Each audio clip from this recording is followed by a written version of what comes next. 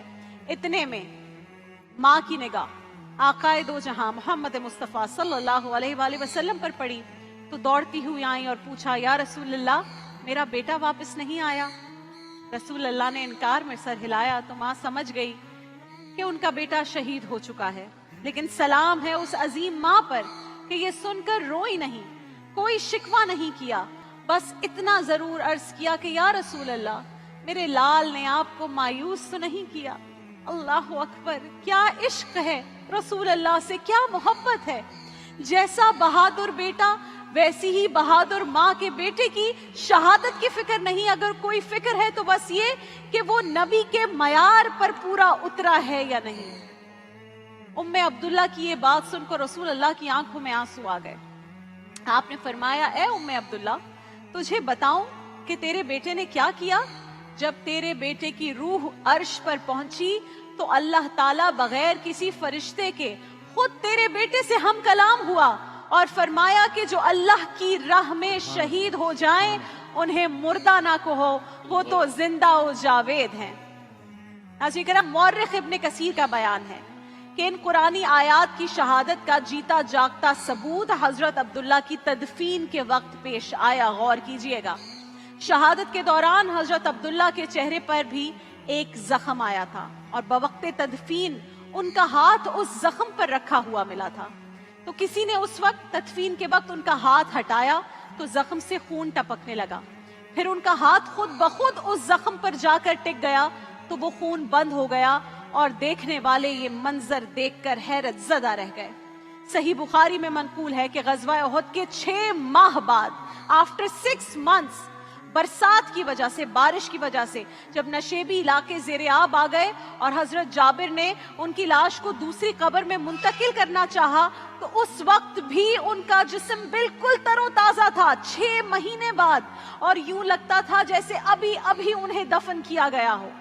جبکہ معطا امام مالک میں یہ ہے، غور کیجئے گا، کہ غزوہ احد کے 46 سال بعد، 46 ایئرز بعد حضرت عبداللہ بن عامر کی قبر سیلاب کی وجہ سے کھل گئی تو لوگوں نے یہ منظر بھی دیکھا کہ اس وقت بھی آفٹر 46 ایئرز بھی ان کا جسم بالکل تر و تازہ تھا۔ اللہ اکبر، اللہ اکبر۔ میرے آقا کی الفت تو بدن کو جگمگاتی ہے، میرے آقا کی الفت تو بدن کو جگمگاتی ہے۔